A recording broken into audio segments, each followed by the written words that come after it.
علیکم۔ صحابیات کے حالات بائی طالب ہاشمی کا یہ 5th پارٹ ہے۔ حضرت رومان رضی اللہ تعالیٰ عنہ سن 9 ہجری میں نبی صلی اللہ علیہ وسلم کو ایک دن ایک ایسی خاتون کی انتقال کی خبر ملی جو نبی صلی اللہ علیہ وسلم پر جان چھڑکتی تھی۔ نبی صلی اللہ علیہ وسلم یہ خبر سن کر گہرے رنج و غم کے ساتھ ان کے جنازے پر تشریف لے گئے، خود قبر میں اتارا، پھر فرمایا جو شخص جنت کی حور کو دیکھنا چاہے وہ رومان کو دیکھے۔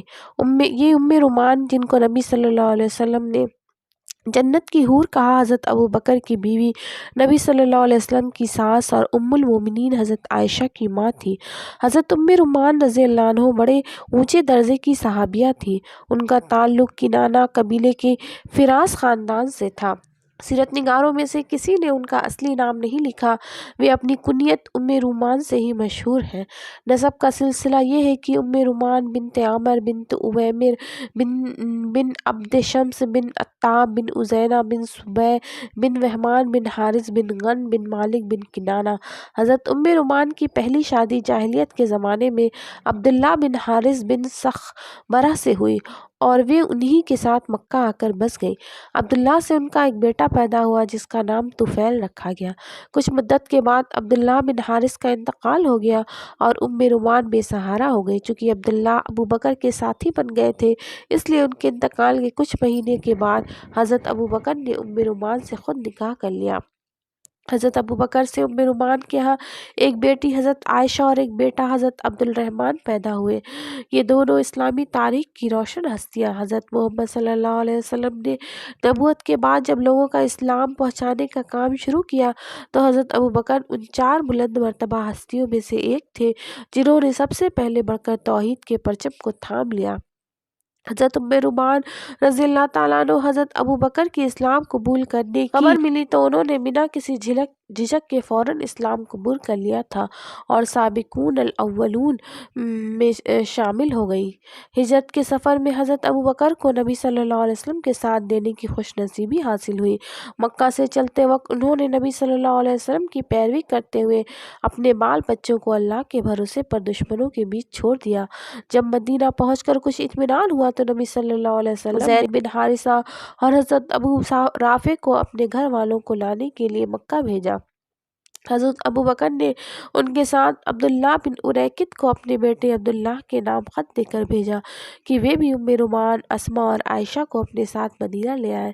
چنانچہ حضرت رومان رضی اللہ عنہ، حضرت اسماء رضی اللہ عنہ اور حضرت عائشہ رضی اللہ تعالیٰ عنہ حضرت عبداللہ بن ابوبکر کے ساتھ مکہ سے چل حضرت عائشہ رضی اللہ تعالیٰ عنہ سے روایت ہے کہ ہجرت کے سفر میں جب ہم لوگ بیدہ نامی جگہ پر پہنچے تو میرا اونٹ بدک گیا۔ میں اور میری ماں رومان ان کے ہودج اونٹ کی پیٹھ پر رکھا جانے والا ہودہ جس پہ مسافر بیٹھتے ہیں میں بیٹھے ہوئے تھے، اونٹ نے اچھلنا کودنا شروع کر دیا تو میری ماں بہت پریشان ہو گئی اور انہوں نے کہنا شروع کر دیا، ہائے میری بیٹی، ہائے میری دلہن۔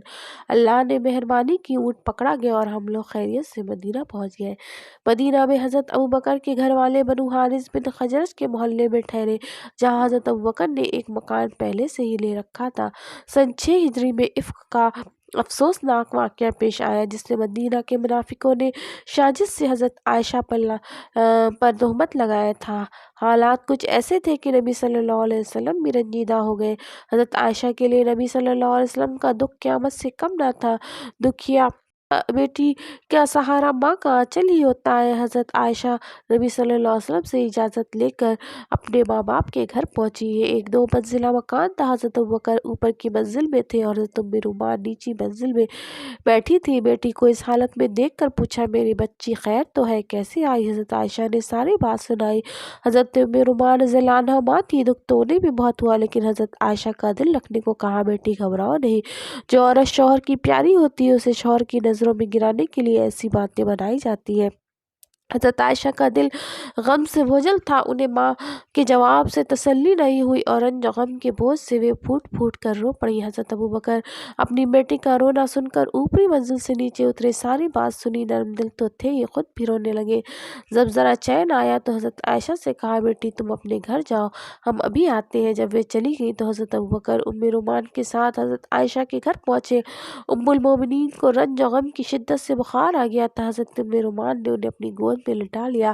عصر کی نماز کے بعد نبی صلی اللہ علیہ وسلم تشریف لائے اور اس بہتان کے بارے میں حضرت عائشہ سے سوال کیا۔ حضرت عائشہ نے ماں باپ کی طرف دیکھا اور کہا آپ لوگ جواب دیں، لیکن وہ دونوں نبی صلی اللہ علیہ وسلم سے سچے دل سے محبت کرتے تھے۔ آپ صلی اللہ علیہ وسلم کو رنجیدہ دیکھ کر اپنی بیٹی کی حمایت کیسے کر سکتے تھے، لیکن اتنا کہا ہم کیا کہہ سکتے ہیں۔ حضرت عائشہ نے کہا اے اللہ کے رسول میں بالکل بے گناہ ہوں۔ آخر اللہ کی غیرت جوش میں آئی اور اللہ نے حضرت عائشہ کے بے گناہ ہونے کی گواہی ان زوردار الفاظ میں دی، جب تم نے یہ سنا تو مومن مردوں اور مومن عورتوں کی نسبت نیک گمان کیوں نہیں کیا اور کیوں نہ کہا، یہ تو صاف بہتان ہے۔ سورہ نور آیت نمبر 12۔ آیت برات بے گناہی ثابت کرنے والی آیت کے نازل ہونے سے حضرت ام رومان کو بہت خوشی ہوئی۔ حضرت عائشہ کا سر بھی فخر سے اونچا ہو گیا۔ ماں نے بیٹی سے کہا بیٹی اٹھو اور اپنے شوہر کا شکریہ ادا کرو۔ حضرت عائشہ نے بڑے ناز سے جواب دیا میں تو صرف اپنے رب کی احسان مند اور شکر گزار ہوں جس نے میرے بے گناہ ہونے کی گواہی دی۔ اسی سال کے آخر میں ایک اور یادگار واقعہ پیش آیا۔ حضرت ابوبکر صفہ والوں میں سے 3 لوگوں کو اپنے گھر مہمان لائے، پھر انہیں وہاں چھوڑ کر نبی کی خدمت میں گئے۔ وہاں انہیں دیر ہو گئی، گھر واپس آئے تو حضرت ام رومان سے پوچھا مہمانوں کو یہاں چھوڑ کر آپ کہاں چلے گئے تھے؟ حضرت ابوبکر نے جواب دیا میں نبی صلی اللہ علیہ وسلم کے پاس تھا، تم مہمان کو کھانا کھلا دیتی۔ حضرت ام رومان نے کہا میں نے انہیں کھانا بھیج دیا تھا لیکن انہوں نے آپ کے بغیر کھانا پسند نہیں کیا۔ حضرت ابوبکر خود کھانا لے کر گئے، تینوں بزرگوں کو کھانا کھلایا۔ اس کھانے میں اتنی برکت ہوئی کہ مہمانوں اور گھر کے لوگوں نے پیٹ بھر کر کھانے کے بعد بھی بہت سا کھانا بچ گیا۔ حضرت ابوبکر نے حضرت ام رومان رضی اللہ تعالیٰ عنہ سے پوچھا کتنا کھانا بچ گیا؟ انہوں نے کہا 3 گنے سے بھی زیادہ۔ حضرت ابوبکر نے یہ سارا کھانا نبی صلی اللہ علیہ وسلم کی خدمت میں بھیج دیا۔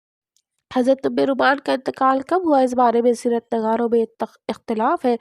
کسی نے سن 4 ہجری لکھا اور کسی نے 5 ہجری، کسی نے 6 اور 9 ہجری میں بیان کیا ہے۔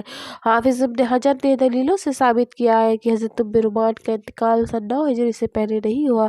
زیادہ تر سیرت نگار اسی روایت کو صحیح مانتے ہیں۔ نبی صلی اللہ علیہ وسلم حضرت ام رومان کی بہت عزت کرتے تھے۔ انہیں دفن کرتے وقت آپ صلی اللہ علیہ وسلم خود قبر میں اترے اور ان کے لیے مغفرت کی دعا کی۔ علامہ ابن سعد نے حضرت ام رومان کے بارے میں لکھا ہے ام رومان بہت نیک خاتون تھی۔